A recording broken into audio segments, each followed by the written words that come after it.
बर्फ की कब्र। दोस्तों, आपने इसके पिछले भाग में पढ़ा कि भारत सरकार की तरफ से स्काउट के कुछ बच्चों को लद्दाख भेजा जाता है। उन्हें जहाज में विमान में वो उन्हें देखने के लिए भेजा जाता है किस तरह से सेना लद्दाख में वहाँ पे बर्फीले इलाकों में अपने देश की सेना की सीमा की रक्षा करती है। परंतु वहीं उनका एयरप्लेन क्रैश हो जाता है और बलबीर, नीलम, राजीव और सभी स्काउट के बच्चों को वहाँ पैराशूट से कूदना पड़ता है।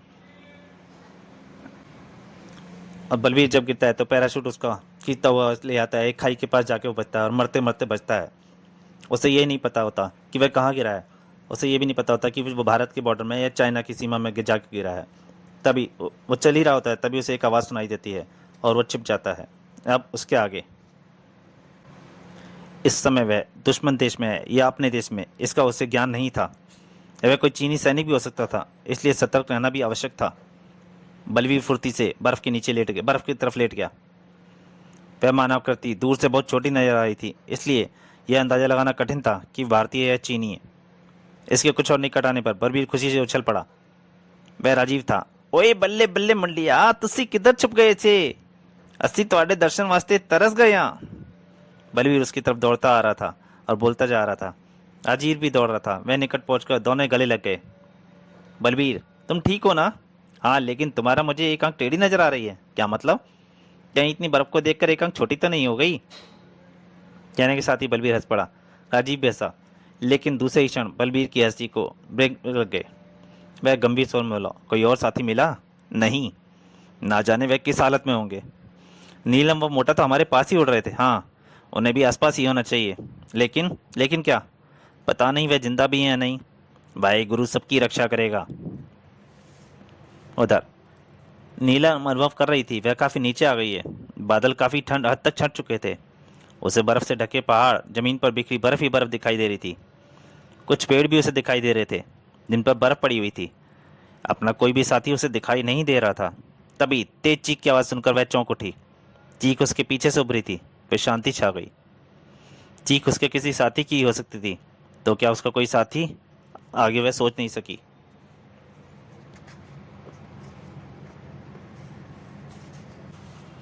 लेकिन वह कौन हो सकता है? यीशु सबकी रक्षा करे, मैं बुदबुदाई। लेकिन उसका दिमाग कह रहा था कोई साथी उससे बिछुड़ गया है। उसका पैराशूट उसे पेड़ों की तरफ उड़ाया जा रहा था। पैरों के बाद दूर दूर तक बर्फ का समुद्र फैला हुआ था।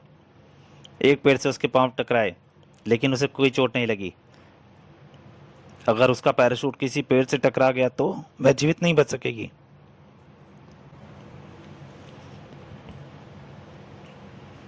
उसने सोचा। फिर वह प्रार्थना करने लगी, प्रभु यीशु, किसी तरह इन पेड़ों को पार लगा दो। आगे समतल जमीन है। पेड़ों की आखिरी लाइन ही रह गई थी। तभी उसका पैराशूट पेड़ की एक डाल से उलझ गया। वह झट के झट नीचे आई। उसका सिर तने से टकराया। आंखों के सामने अंधेरा छा गया। कुछ क्षणों बाद उसकी चेतना लुप्त हो गई। ज्यादा देर वह बेहोश नहीं रही। कुछ मिनटों बाद ही उसे होश आ गया। उसने खुद को पेड़ से अटका हुआ पाया।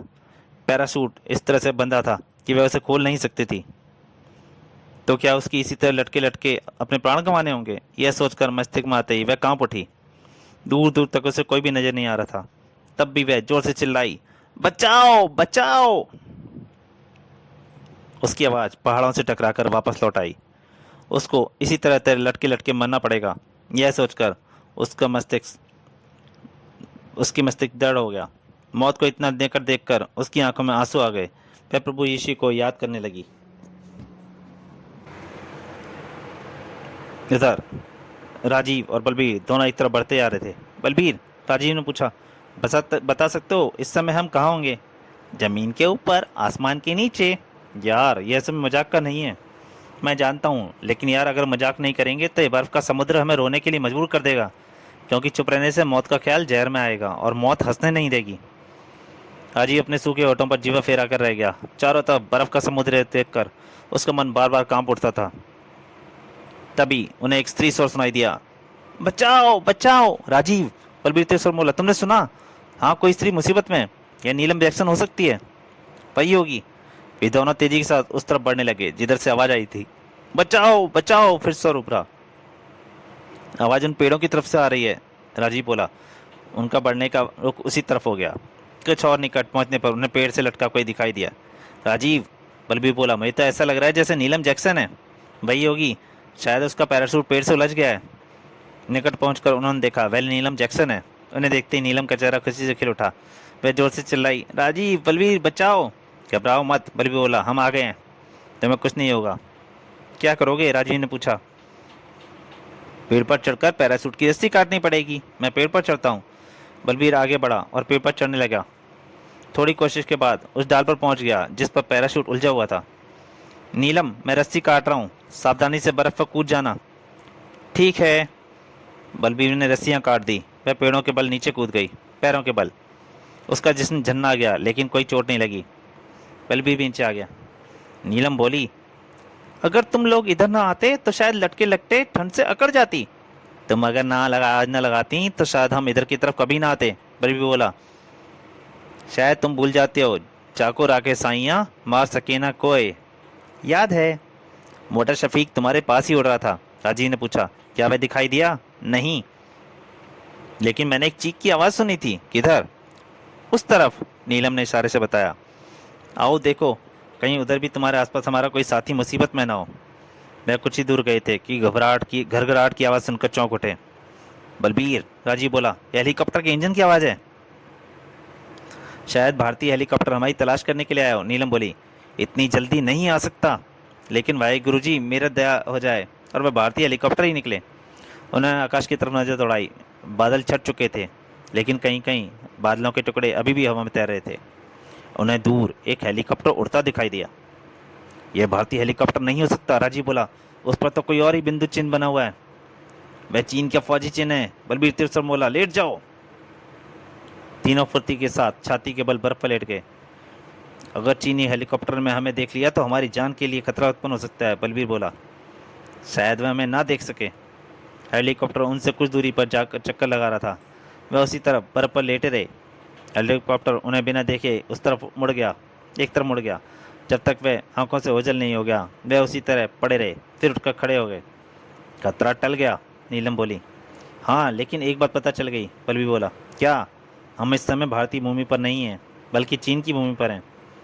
चीनी हेलीकॉप्टर तो इसी तरफ बात का संकेत करता है। इसका मतलब है हमारा विमान चीन की सीमा के अंदर ध्वस्त हुआ है। जरूरी नहीं, राजीव बोला, हो सकता है वह हमारा विमान हमारी सीमा के अंदर ध्वस्त हो तो शायद हम चीन की सीमा के अंदर जादू से पहुंच गए, नीलम बोली। जब हम कूदे थे हवा काफी तेज थी, पैराशूट हमें लगभग 3 किलोमीटर तक उड़ाकर लाया है। तुम्हारा मतलब है हमें चीन के अंदर के लाने काम पैराशूट ने किया है? हाँ। अब हम चीन की सीमा से निकलेंगे कैसे? यह बात इत्मीनान से बैठकर सोचनी पड़ेगी। इस समय उधर बढ़ो जिधर से चीख की आवाज़ सुनाई दी थी। थोड़ी दूर जाने के बाद उन्हें एक छोटी सी पहाड़ी दिखाई दी। उस पहाड़ी पर पैराशूट की डोरियों से किसी चट्टान से उलझी हुई थी। पैराशूट उड़ रहा था। पास ही किसी का जिस्म पड़ा दिखाई दे रहा था।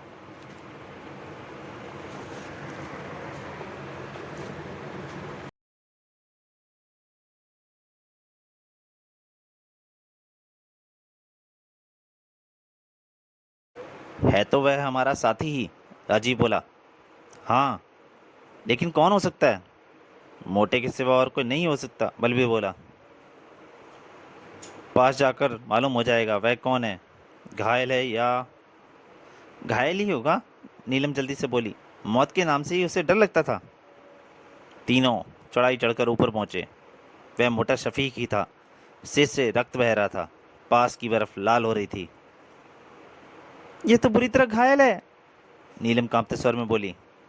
हाँ, बलबीर ने कहा, लेकिन उसे कुछ और ही शंका थी। झुककर उसने उसकी नब्ज देखी। उसकी शंका सही थी। कैसी हालत है? नीलम ने पूछा। अब यह कभी नहीं उठ सकेगा, नीलम, वह सपाट स्वर में बोला। हमेशा के लिए हमसे रूठ कर चला गया है। नहीं, यह सच है। नीलम आंखें फाड़कर शफीक की लाश को देखने लगी। फिर वह रो पड़ी और भर्राए स्वर में बोली, यह क्या हो गया बलबीर? शायद यही होना था। शफीक हमारा भाई था। उसकी मौत वह बात पूरी तरह नहीं कर सके और फफक कर रो पड़ी। राजीव व बलबीर की आंखों में भी आंसू आ गए थे। तीनों वहीं बैठ गए। काफ़ी देर तक वह वहाँ बैठे रहे। फिर राजीव बोला, ईश्वर की मर्जी के विरुद्ध कुछ नहीं होता। जो होना था हो गया। अब मैं आगे बढ़ना चाहिए। क्या इसकी लाश को ऐसे ही छोड़ जाओगे? नीलम भर्राए स्वर में बोली। नहीं, बलवीर बोला, शफीक मुसलमान था, इसको हम दफनाएंगे। तीनों के पास चाकू थे। चाकू से वे बर्फ खोदने लगे। थोड़ी देर बाद काफ़ी बड़ा गड्ढा बन गया। शफीक की लाश को उस गड्ढे में डाल दिया गया। फिर तीनों उस पर बर्फ डालने लगे। नीलम की आंखों से अभी भी आंसू बह रहे थे। थोड़ी देर बाद शफीक की कब्र तैयार हो गई, बर्फ की कब्र। तीनों उसकी आत्मा की शांति के लिए प्रार्थना करने लगे। सच्चे बादशाह, बलवीर मनी मन बुदबुदाया, मोटे की आत्मा नु शांति दें। प्रभु यीशु, नीलम छाती पर क्रॉस बनाती हुई बोली, मेरे मुसलमान भाई की आत्मा को शांति देना। भगवान, मेरे दोस्त समान मुसलमान भाई की आत्मा की शांति बख्शना, तेरे दरबार में उसे कोई दुख न हो। फिर तीनों बर्फ की कब्र को घूरते हुए पहाड़ से नीचे उतरते चले गए। थोड़ी देर बाद वे नीचे आ गए। तीनों ही खामोश थे। मोटे शफीक की मौत का तीनों को सदमा पहुंचा था। नीलम बोली, बलबीर। हाँ। अब तुम मोटा कहकर किसे छेड़ोगे? उसकी मौत का सदमा मैं जीवन भर नहीं भूलूंगा नीलम। भगवान के लिए उसकी याद मत करवाना, वरना मैं रो पड़ूंगा। बलबीर। और बलबीर दोनों हाथों में मुंह छुपाकर रो पड़ा। जो हमेशा हंसता रहता था, दूसरे को हंसाना ही जिसका काम था, वह आज बुरी तरह रो रहा था। सब जानते थे बलबीर मोटे को बहुत प्यार करता था। नीलम भी फकर रो पड़ी। राजीव की आंखों में भी आंसू की धारा बह निकली। तीनों ही वहीं बैठ गए। कुछ देर बाद राजीव बोला, अंधेरा होने वाला है, कब तक यहाँ बैठे रहोगे? चलो। तीनों उठ खड़े हुए। लेकिन चलें किस तरफ? नीलम बोली, हमें तो रास्ते का भी पता नहीं है। हम जिस दिशा की तरफ से उड़कर आए थे उसी तरफ बढ़ते हैं। राजीव की बात दोनों को पसंद आई। तीनों ने पहले अंदाजा लगाया वह किस तरफ से पैराशूट द्वारा उड़कर आए थे, फिर उसी तरफ बढ़ने पड़े। एकाएक हवा और भी ठंडी हो गई। आसमान पर बादल बनते दिखाई देने लगे थे। बलवीर बोला, लगता है बर्फ पड़ेगी या बरसात होगी। बर्फ ही पड़ेगी, राजीव बोला। कोई सिर छुपाने के लिए जगह ढूंढनी चाहिए। पहाड़ों में प्राकृतिक गुफाएं होती हैं, ढूंढो, शायद मिल जाए। वह इस समय ढलान उतर रहे थे। नीचे काफ़ी पेड़ नजर आ रहे थे। शायद नीचे पहाड़ी जंगल है, नीलम बोली। हाँ, ऐसे जंगलों में गुफाएं भी होती हैं। वह थोड़ी दूर ही चले थे कि बर्फ गिरने लगी। अगर कोई गुफा ना मिली तो क्या होगा? राजीव बोला। और क्या होगा? बलवीर बोला। अगर ज़्यादा बर्फ गिरी तो बर्फ में ही कब्र बन जाएगी। वह सब कांप उठे। तीनों पेड़ के पास पहुंच गए। तभी नीलम ने अनुभव किया कि कोई चीज़ उसके पांव से सरक रही है। वह फुर्ती से उछलकर एक तरफ हट गई। फिर चीखी, वे देखो, सफ़ेद सांप। दोनों ने बर्फ पर एक पतले सफ़ेद सांप को रेंगते देखा। यह बहुत खतरनाक होता है, बलवीर बोला। सिर्फ बर्फीले प्रदेशों में पाया जाता है। तुम बच गई नीलम। नीलम का चेहरा बर्फ की तरह सफ़ेद पड़ गया। मौत को इतने निकट देखकर वह कांप उठी थी। वे फिर आगे बढ़ने लगे। बर्फ में चलने के कारण उनके पांव सुन्न हो गए थे, जिसमें बर्फ बनता जा रहा था। नीलम बोली, बलबीर, पांव सुन्न हो गए हैं, अब चला नहीं जा रहा। हिम्मत से काम लो, हमें गुफा अवश्य मिलेगी। थोड़ी देर में गुफा ना मिली तो हिम्मत जवाब दे जाएगी। तभी राजी बोला, उधर देखो, सफ़ेद जानवर। दोनों ने उस तरफ देखा जिधर राजी ने उंगली उठाई थी। उन्हें एक सफ़ेद बालों वाला जानवर दिखाई दिया। यह कौन सा जानवर है? नीलम ने पूछा। बर्फीले पहाड़ों पर रहने वाला भेड़िया, बलवीर बोला। इस तरह जंगल में जानवर दिखाई देने से स्पष्ट होता है कि इस इलाके में गुफाएं हैं। सफ़ेद भेड़िया नज़रों से ओझल हो गया था। बर्फ़ अभी भी पड़ रही थी, लेकिन पेड़ों के नीचे होने के कारण वे सुरक्षित थे। सावधानी से वे फिर आगे बढ़ने लगे। कुछ ही दूर गए थे कि ठिठक कर रुक गए। बलवीर बोला, तुम दोनों ने कोई आवाज़ सुनी? हाँ, आदमियों के बोलने की आवाज़ आ रही है। हाँ। आवाज़ प्रतिक्षण तेज होती आ रही थी। वह लोग इसी तरफ बढ़ रहे हैं, राजीव सरसराते स्वर में बोला। पेड़ों की आड़ में हो जाओ, सावधानी के तौर पर, क्योंकि आवश्यक नहीं वे हमारे साथी ही हों, चीनी भी हो सकते हैं। तीनों एक पेड़ की आड़ में हो गए, जिसके पास एक चट्टान सी थी। तीनों उस अनजान आवाज़ों के निकट आने की प्रतीक्षा करने लगे। हल्का हल्का अंधकार चारों तरफ फैल चुका था। कुछ देर बाद ही उस अंधकार में उन्हें दो आकृतियां दिखाई दी। राजीव बुदबुदाया, वह तो चीनी है।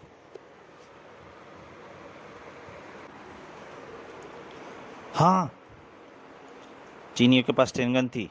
वह बातें करते हुए आगे बढ़ रहे थे। कुछ ही देर बाद वह नजरों से ओझल हो गए।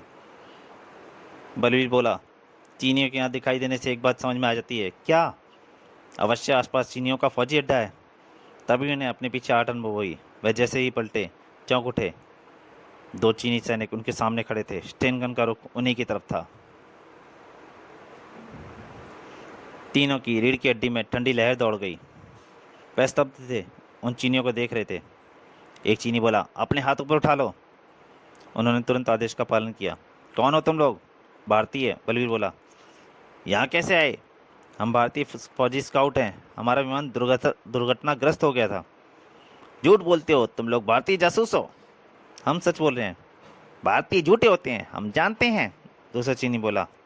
विंग, इन्हें कमांडर के पास ले चलो, भाई इनका फैसला करेंगे। चीनी कुत्तों, हमें झूठा कहते हो, बलवीर बुदबुदाया। मौका आने दो, बताऊंगा कौन झूठा है। चलो, पहला चीनी फौजी गुर्राया। राजीव व बलवीर ने आंखों ही आंखों में कुछ इशारा किया। वे हाथ उठाए, उनके आगे आगे चलने लगे। एकाएक बलवीर बर्फ पर फिसला और गिर पड़ा।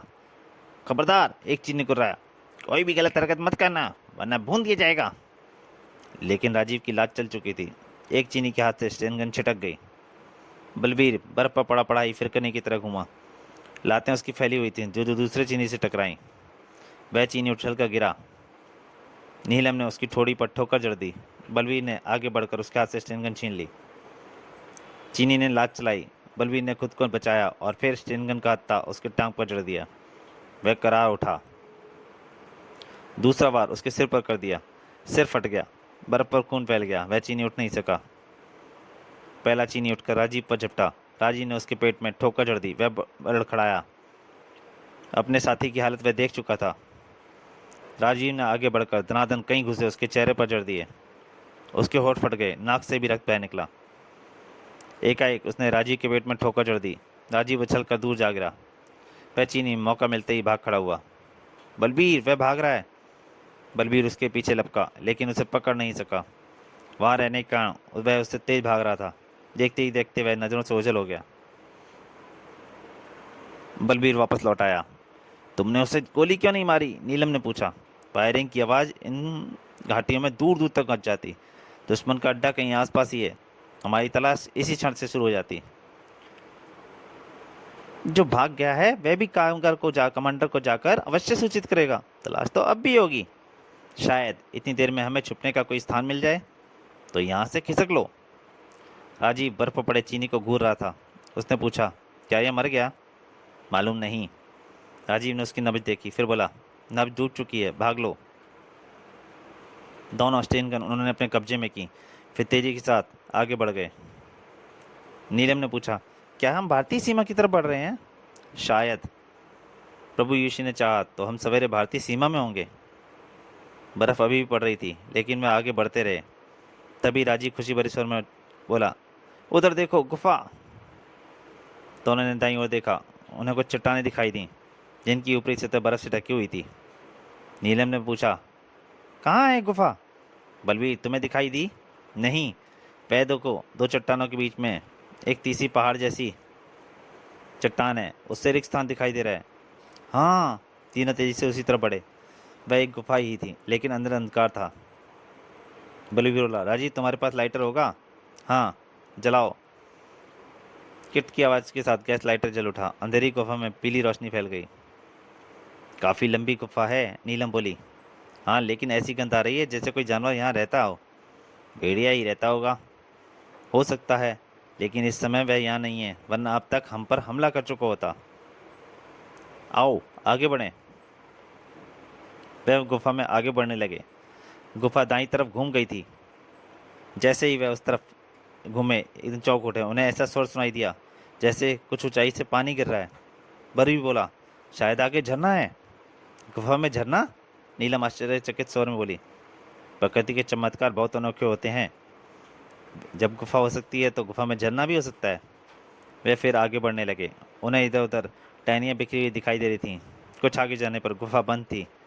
उसी जगह पानी गिर रहा था। एक गड्ढे में पानी एकत्रित होकर किसी गुप्त सुराख द्वारा बाहर निकल रहा था। पानी की समस्या तो हल हो गई, नीलम बोली। भूख की समस्या कैसे हल होगी?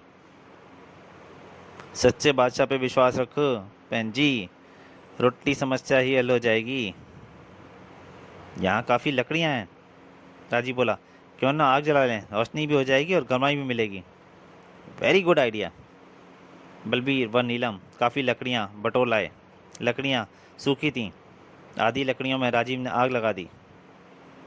पहले तीनों ने चुल्लू में भरकर ठंडा पानी पिया, फिर आग के पास आकर बैठ गए। ठंड ने उन्हें राहत मिली। ठंड से